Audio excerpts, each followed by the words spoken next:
Hey listeners, we're taking a close look at Vermont's latest political shakeup. On Saturday, June 9th, Democratic voters in Maine were feverishly selecting delegates for a July 25th convention where a successor for Senate Majority Leader Graham Platner will be chosen. The race is critical because the winner will like the Senate seat that has been traditionally held by the party's strongest leader, and that incumbent will be up against Senator Susan Collins, one of the most vulnerable Republicans in the midterm election. The day was a whirlwind of activity. College lecture halls, middle school gymnasiums, barns, civic centers, and even virtual rooms became canvases where party members elected hundreds of delegates. Among the candidates vying for the nomination, one name was standing out: Troy Jackson. Jackson, known as a progressive former state Senate president and a logger by trade, claimed he had synced a commanding performance. By the end of the day, he had secured delegate slates from 8 of the counties that had already voted. He posted a video on Facebook, thanking voters, saying, "I've been getting text messages about what a great job I did, and all of you just smoked it." Those words echo the enthusiasm surrounding him. Still, 7 other counties have yet to choose their delegates, and the total possible advantage for Jackson remains unclear. Delegates can also change their minds before the convention. Other candidates took a different tone.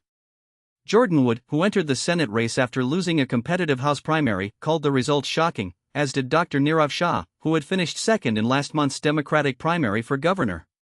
Dan Kleben, a brewery owner who revived his Senate campaign after withdrawing in the fall, was neutral, and Shenna Bellows, the Maine state senator, weighed in through a formal statement.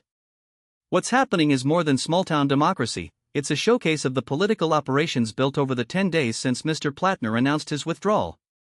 Jackson's campaign already lined up a tailgate on Sunday at York County's party meeting to celebrate his commanding performance. Other campaigns adopted different strategies. While the calculus of the delegate counts is still fluid, delegates can change their preferences on paper or in conversation. The momentum Jackson appears to have treats in the morning night of the state's Democratic caucus. Watching him notch a substantial win in multiple counties offers a glimpse at how he could overcome opponents such as Jordan Wood or Dr. Shah. As the July 25th convention approaches, it will be fascinating to see how powerful that early lead is and whether the dynamic political landscape in Maine can shift at the last moment.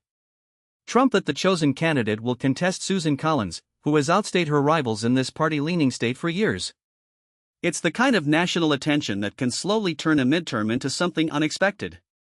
That's the story of today's big day in Maine, and it's for you. Stay tuned for more updates as the state's paper cat for the Senate is decided in the weeks of the convention. Thanks for listening, and we'll see you next time.